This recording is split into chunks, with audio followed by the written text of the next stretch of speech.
used to be the kind of person who used to dress a certain way, talk a certain way, sound a certain way because I wanted the male gaze. If you fall under this category, you do things first by considering the attention you're going to get from men. You might want to watch this video. Hello everyone, hi, welcome to my YouTube channel. As the title of the video says, today we're going to be talking about decentering men. Have you ever found yourself in a position where you like to look a certain way, sound a certain way, talk a certain way, dress a certain way, basically just like do things a certain way to attract the male gaze? I used to be that kind of person that whenever I was outdoor, I tried to look to perfection just to get guys to like look at me or talk to me. And that was coming from a lot of insecurity, and as well from the program I used to run on. By the way, your brain is a computer, and whatever program you're running on, trust me, you were programmed that way, and only you can decide to unlock that program and choose the program you want to run on.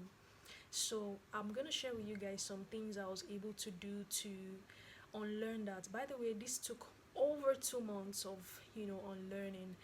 I believe for some people it takes shorter to unlearn certain things, and some people it takes longer time, depending how deep the program you're running on is.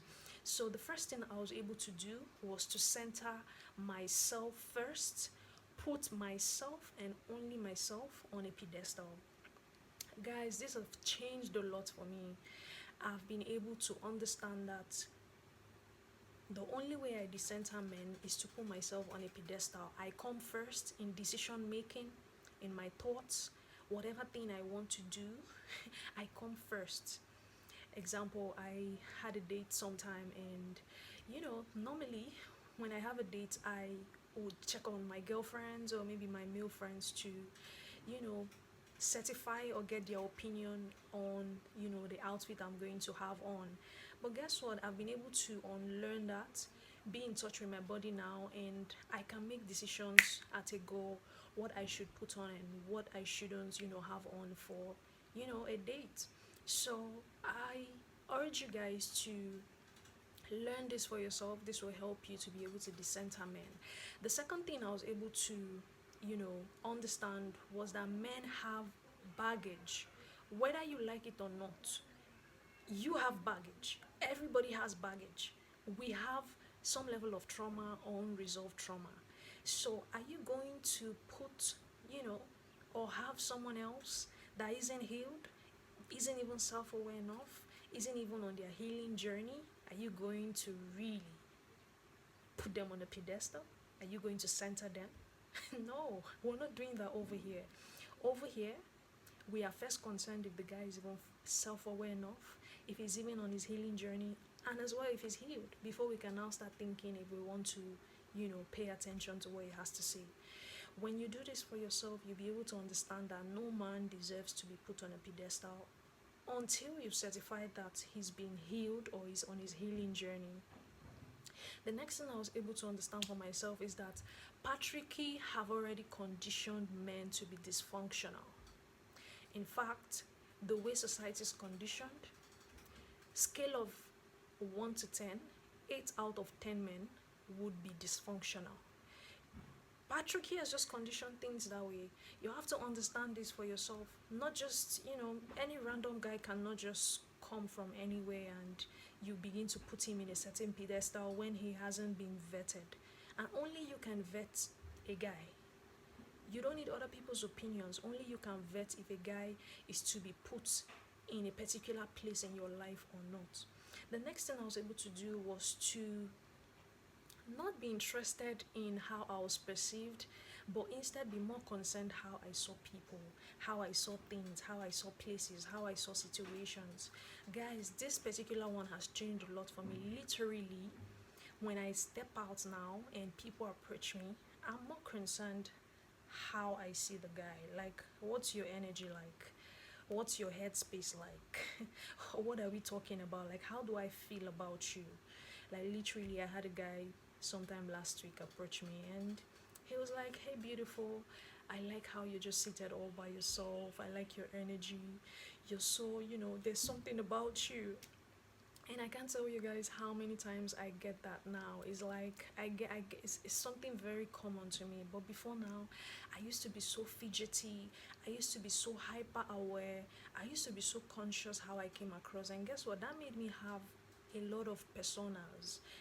I used to be so hyper that when a guy was approaching me or anybody approached me, I molded my personality to be defensive towards what they had to say, and that wasn't very good. That made me be in my masculine energy a lot. In my next video, I'm going to be talking about masculine and feminine energy, and especially energy. Energy is very important, guys. If you're moving in life and you're not conscious the energy you're moving on, trust me, is you're going to be doing yourself a whole lot of disservice. Energy is life. The next thing I was able to do for myself was to have boundaries and standards and stand on them. Right now, if you're approaching me or you and I talk and you don't respect my boundaries, I'm kicking you off the window. If you don't respect my standards, I'm kicking you off the window. The last thing I want is stress. Over here, we don't do drama, we don't do negativity. Our peace comes first. Anything that disrupts our peace, we kick it off the window. That's the energy over here. So this has helped me a lot. Literally, when people approach me, they can already. I have people approach me and tell me there's something about your energy. They just have nice and positive things to say about me, and that's because I've had to sit down and decide for myself what are my standards, what are my boundaries. And by the time I was able to have a list of these things, I moved accordingly and it changed the whole game for me. Everything changed for me. So I would advise you have standards, have boundaries, and stand on them, girl. The next thing I was able to do was to stop trying to change a man. You see, this one is very important to me because I used to do this so much. It even boiled down to me trying to change my family members, my friends. I always wanted them to have be open-minded and see things a certain way. But guys, things don't always work like that. Not many people are open-minded.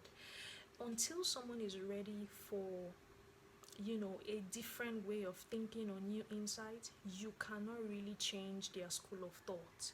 So I've had to learn this for myself, and guess what, it brings me a lot of peace now. The minute I'm having a conversation with someone and I throw in a little hint of things or ideas, and I see their reception towards it, that already tells me if they are the kind of person I want to be throwing ideas or sharing insight with. So do yourself a favor. When you notice that someone isn't open-minded enough, don't try to force it. When the student is ready, the teacher would appear. Literally, that is how you should be about all your relationships and friendships.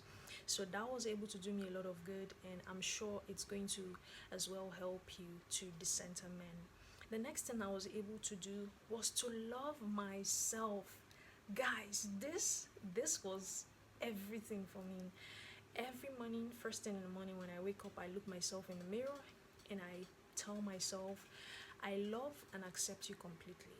I accept and love you, both the good and the bad. Your quirks, everything about you, I accept and love completely. It's changed everything for me, guys. Even when I see myself act in certain ways that I'm not very used to, I'm usually in awe. I'm like, okay, I haven't seen this side of you. What are you trying to teach me? What are you trying to show me? I'm more open-minded even in experiencing myself. So guys, do this for yourself. Love yourself. Love yourself. I cannot emphasize this enough. If you are unable to love yourself, you can't love someone else. If you're unable to love yourself, someone else cannot love you enough. So love yourself, guys. The next thing I've been able to do for myself is to stop validating men. You guys need to learn to stop doing that. I used to be the person that when I was having a chit chat with someone, if they said a joke and that joke wasn't funny, I'll find myself laughing to make them feel good. Well, we're not doing that over here anymore. Gone the days, baby girl. If you want to laugh at your friend's joke, even though it isn't funny, I bid you well, go ahead and do that. But me, I don't compromise my authenticity. This is one of my standards. And if my friend said a joke and I did not find that joke funny enough, I'm gonna do him a favor by being authentic and honest that that joke was not funny. So that has helped me not try to be, a different person than who I know myself to be. If I'm the person that believes that my peace comes first, that means that at any point I should be able to prioritize my peace over anything.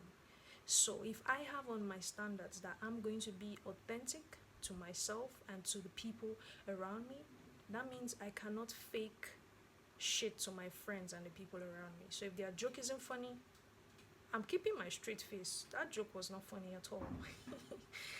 Anyways, the last thing on my list is that, guys, affirmation is everything. I cannot emphasize this enough.